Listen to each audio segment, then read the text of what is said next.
Alors bonjour, je m'appelle Vanessa, j'ai 42 ans, je suis atteinte de maladie de Verneuil et d'autres pathologies et je suis ambassadrice de l'association Réseau Dermatologie depuis maintenant 4 ans.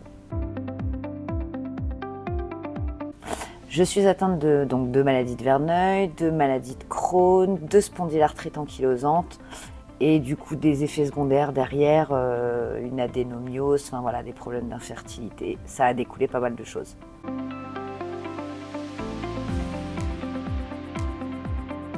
Alors oui, ce sont toutes des maladies, en tout cas la maladie de Verneuil, la maladie de Crohn et la spondylarthrite sont des maladies dites génétiques, chroniques, et elles ont un lien en fait entre elles. Très souvent d'ailleurs quand on est atteint de maladie de Verneuil, on a dans plus de 50% des cas une autre pathologie sous-jacente, une de ces pathologies-là. Il y en a deux autres, je crois, derrière aussi. Et du coup, il y a un effet de causalité. Les poussées de l'une enclenchent les poussées de l'autre très souvent. Et les malades ont souvent des difficultés à faire le lien entre les deux en fait. Ouais, c'est l'adolescence, j'ai 11-12 ans, je suis déjà atteinte de maladie de Crohn et à l'époque très malade. Et des premiers abcès énormes, de la taille d'une orange. Débarque. Quand on est très jeune, quand on est adolescente, c'est un peu compliqué. Mais je suis obligée d'en parler tout de suite au médecin. De toute façon, je ne peux pas marcher, je peux rien faire, je souffre le martyre. Puis quand on a 12 ans, on est très inquiète très vite. Et là, je passe au bloc en fait immédiatement. Donc ça a été dès la première fois des mois de souffrance, puisqu'une chirurgie de Verneuil, c'est très lourd, très compliqué. À l'époque, on connaît mal en plus, donc les soins post-opératoires sont très très compliqués. Il faut remettre ça dans leur contexte, il y a 30 ans de ça. Donc c'est vrai que c'est... Mais ouais, à l'époque c'est très douloureux, on ne met pas tout de suite un nom dessus. Je dois avoir une 12aine d'années. Ouais. Ça a été long avant de mettre un nom dessus. L'errance médicale avec cette maladie est très compliquée.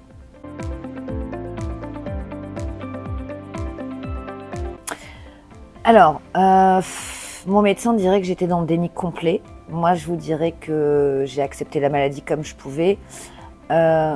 Jusqu'à l'âge de 25 ans, donc de 12 à 25 ans, j'ai toujours dit que je n'étais pas malade. C'était ma façon à moi de combattre les symptômes des différentes pathologies. Ça me permettait de me considérer plus ou moins comme les autres, même si finalement je faisais 6 mois d'hospitalisation par an, tellement les symptômes étaient lourds. Bon, après, il faut remettre dans le contexte que j'ai 3 pathologies, donc il y avait toujours des symptômes de l'un ou de l'autre. Et puis, j'ai décidé de me faire suivre, parce que dire qu'on n'accepte pas, ça ne va pas. À un moment donné, le corps, il expulse tout ce qu'on ne veut pas accepter. Et du coup, j'ai fini par me faire suivre par un psychiatre pendant 6 ans, qui m'a fait comprendre que en fait, la meilleure des solutions, c'était d'accepter pour se battre encore mieux. Et c'est ce que j'ai fait, et je vis 100 fois mieux, quoi. Enfin, la vie, elle est complètement différente en vrai.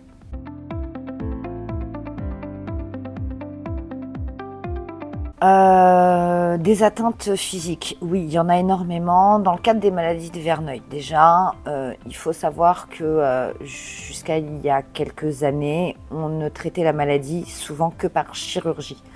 Donc j'ai subi plus de 350 interventions chirurgicales, et je parle bien d'exérèses larges, donc pas des petites incisions. Donc c'est des mois de post-opératoire à chaque fois, c'est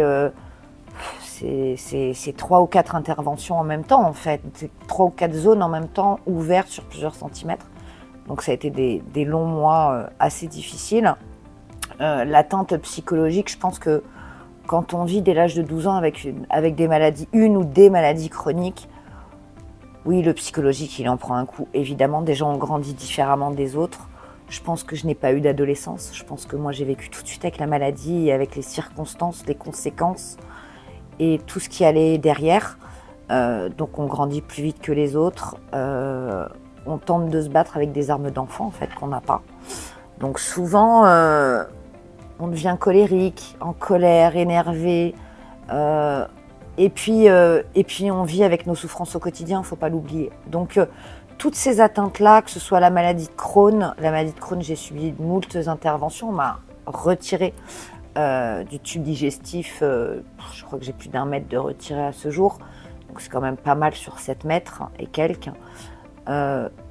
Mais avec les années, la médecine, elle avance, les traitements aussi. J'ai eu le droit à de magnifiques traitements qui aujourd'hui me permettent d'être stabilisée. Mais les atteintes, oui, psychologiques, physiques, elles en ont. Il faut juste les dépasser en fait. Il faut passer au-delà de ça. La première chose et le premier conseil avant tout, c'est d'en parler. Déjà, arrêtez de rester dans votre coin.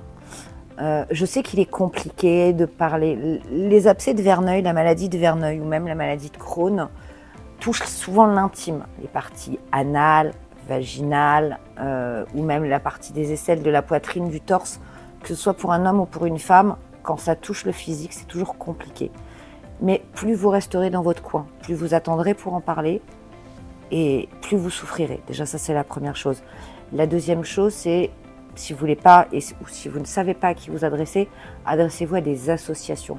Elles auront toujours des médecins, des contacts à vous donner, des expériences, des astuces pour le quotidien.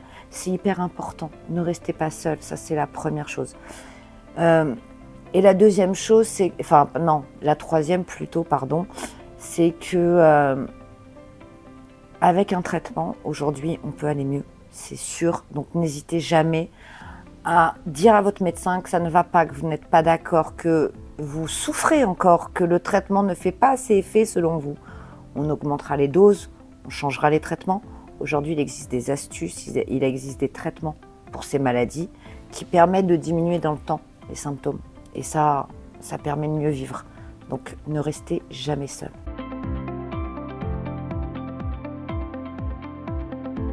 J'ai voulu devenir ambassadrice parce que quand j'ai dû arrêter de travailler à cause des symptômes en fait, de la maladie, j'ai voulu aider à mon tour en fait, les malades qui étaient atteints de maladie de Verneuil. Donc je me suis tournée vers l'association Réseau Dermatologique car c'est une association qui a plusieurs buts. Alors déjà, c'est un réseau de dermatologues et de professionnels engagés dans l'ensemble des maladies chroniques inflammatoires de la peau. On ne parle pas que de la maladie de Verneuil, on parle de maladie de Verneuil, de psoriasis, d'eczéma, de vitiligo, enfin voilà. Donc ils sont là pour aider les malades dans leur quotidien, les orienter, les aider, mais aussi sensibiliser l'ensemble des acteurs en fait, que ce soit les gens qui connaissent pas cette maladie, les malades. Et dans un troisième temps, ils sont là aussi dans un but de recherche. C'est ce qu'on appelle un fonds de dotation en fait. Ça permet de faire des recherches sur les maladies de peau. Donc c'est très important et je trouvais en fait que faire le lien, moi en tant qu'ambassadrice, entre les professionnels et les malades, c'était en fait hyper important. C'était ce qui manquait en fait, parce que c'est bien d'un côté d'avoir des médecins et de l'autre des malades, mais s'il n'y a pas de pont ni de lien, c'était un peu compliqué. Donc j'ai eu la chance de rencontrer un super médecin à l'époque qui est dans cette association et qui m'a fait les rencontrer. Et depuis, mon rôle, c'est d'orienter, d'aider les malades, de pouvoir leur donner des astuces au quotidien pour qu'ils se sentent en fait un peu moins seuls, comme moi, finalement. Une malade parmi tant d'autres.